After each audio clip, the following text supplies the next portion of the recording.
हिमपुर नगर में विराज नाम का एक आदमी रहता था। हिमपुर में ठंड का ऐसा कहर था कि खून भी जम जाए। और ऊपर से विराज के घर में गरीबी ने बुरी तरह अपना डेरा जमा रखा था। बाहर मूसलाधार बारिश और बर्फीली हवाएं चल रही थीं और घर के अंदर केवल 3 लोग थे। विराज, उसकी पत्नी नैना और उसकी बूढ़ी माँ। गरीबी और बाहर बरसती आफत की वजह से घर में अक्सर क्लेश होती रहती थी। टूटी छत से टपकता बर्फीला पानी और खाली रसोई ने सबका जीना मुहाल कर रखा था।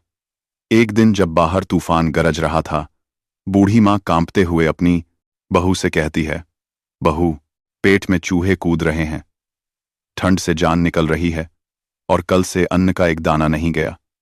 कुछ खाने को गर्म हो तो दे दे, अब यह भूख और यह जारा सहा नहीं जाता।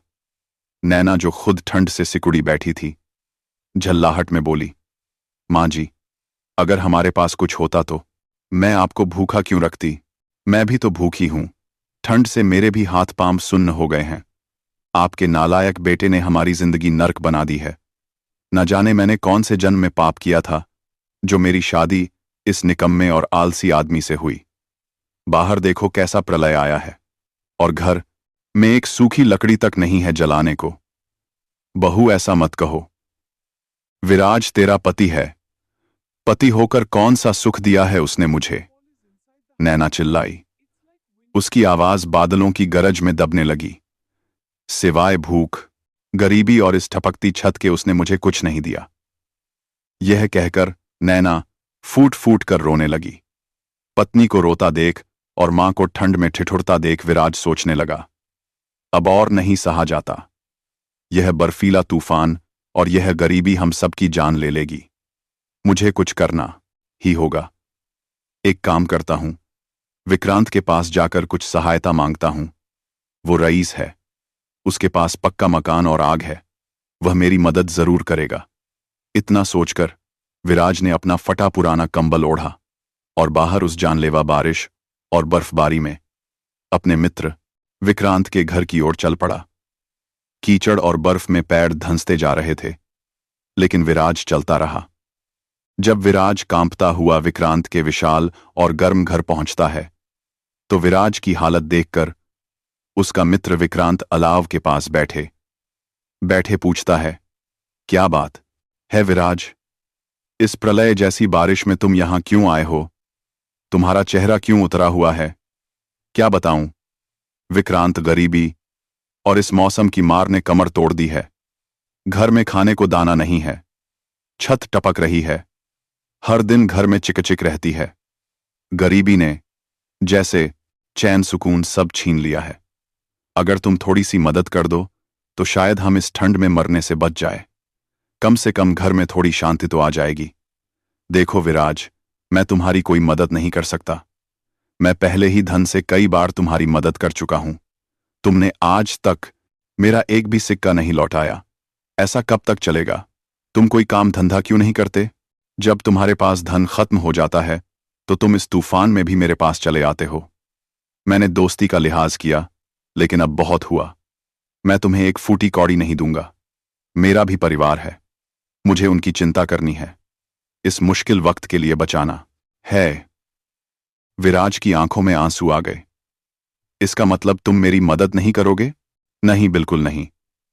मुझसे भीख मांगने से अच्छा है कि तुम इस मौसम का सामना करो, कुछ मेहनत मजदूरी करो और अपने परिवार का पेट पालो। अब जाओ यहां से। मेरे घर में गीले पैर मत करो। अपने मित्र विक्रांत की बात सुनकर विराज का मुंह लटक गया। बाहर बिजली कड़क रही थी और वह निराश होकर वापस ठंड और बारिश में अपने घर की ओर चल दिया। बस विक्रांत से ही उम्मीद थी, वही मुझे इस मुसीबत से निकाल सकता था। लेकिन अब वह उम्मीद भी इस बर्फ में दफन हो गई। अब मैं क्या करूं? सुबह से पेट खाली है और ठंड हड्डियों को गला रही है।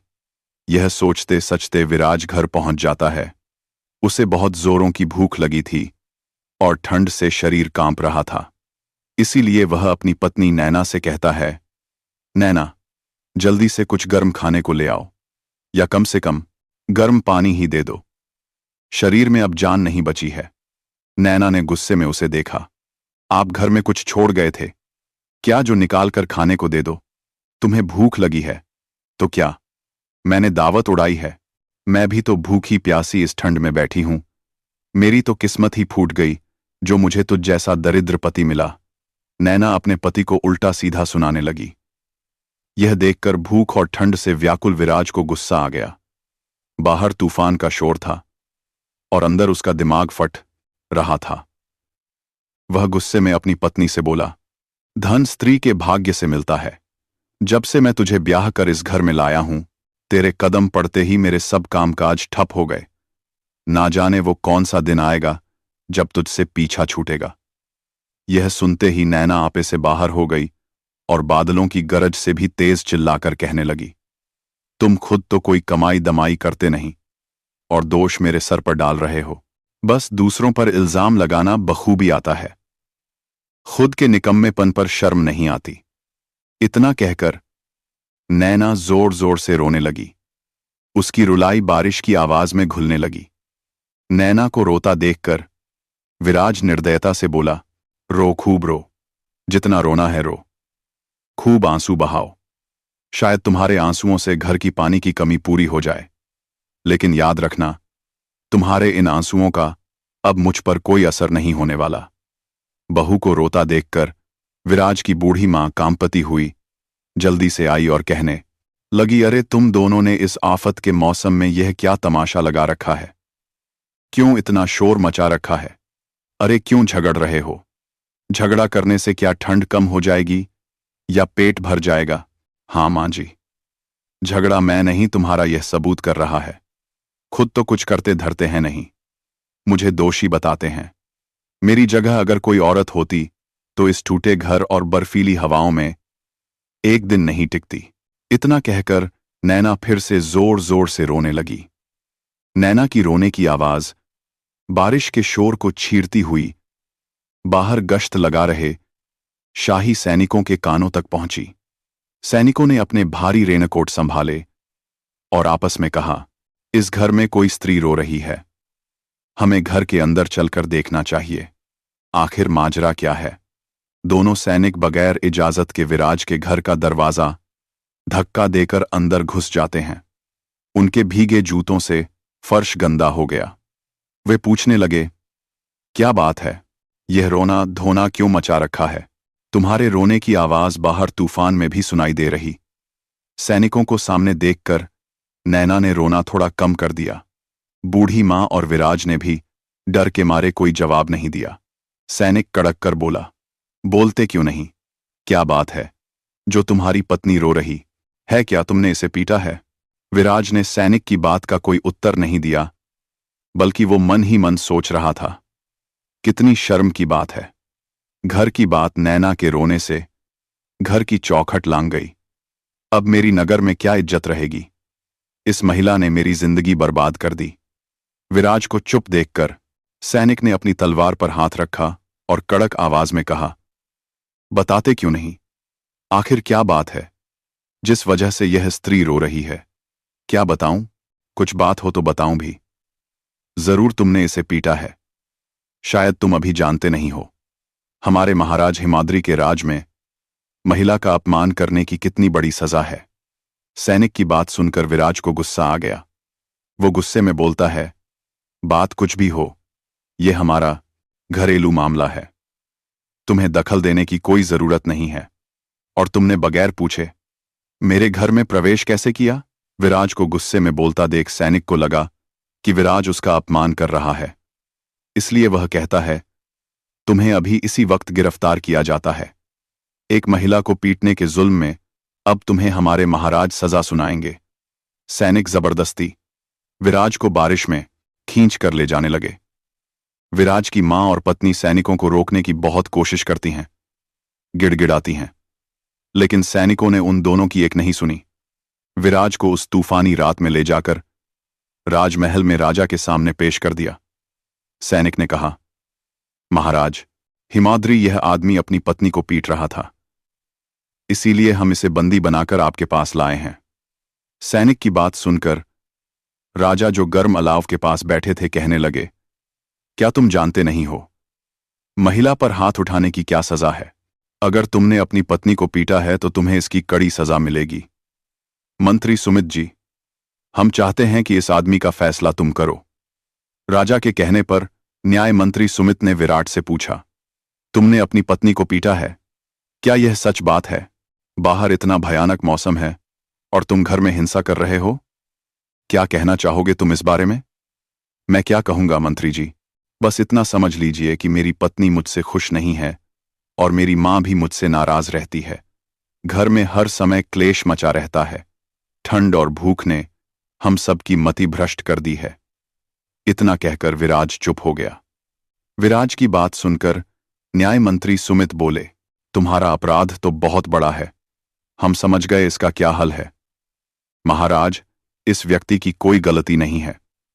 इसे छोड़ दिया जाए और शाही खजाने से इसे कुछ धन दिलवा दिया जाए।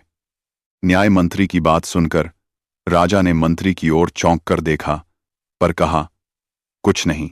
अगले ही पल राजा ने दरबार में मौजूद कोषाध्यक्ष से कहा, कोषाध्यक्ष जी, इस आदमी को राज खजाने से 50 सोने के सिक्के देकर सम्मान के साथ महल से बाहर छोड़ाओ।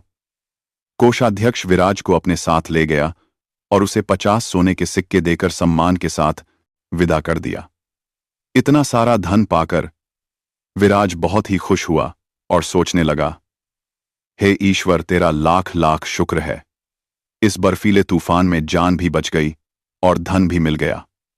अब इस धन से मैं अपने घर की छत ठीक कराऊंगा और ढेर सारा खाना और लकड़ी लाऊंगा। जब विराज अपने घर पहुंचता है तो उसे देखकर उसकी पत्नी और मां दोनों बहुत खुश होती हैं। नैना विराज से कहती है,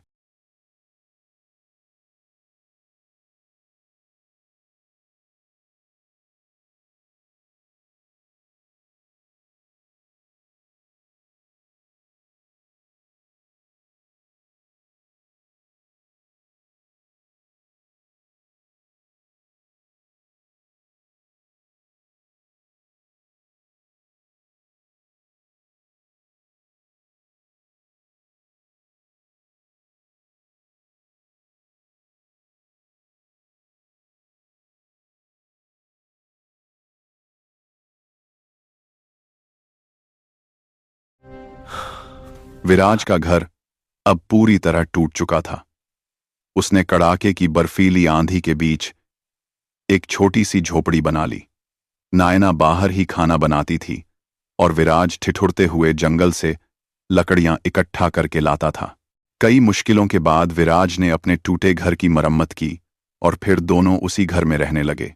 अगर आपको यह कहानी पसंद आई हो तो लाइक और सब्सक्राइब जरूर करें और हमें अपनी रियल लाइफ की कहानी भी जरूर बताएं। सर्दी का मौसम आपके लिए कैसा है?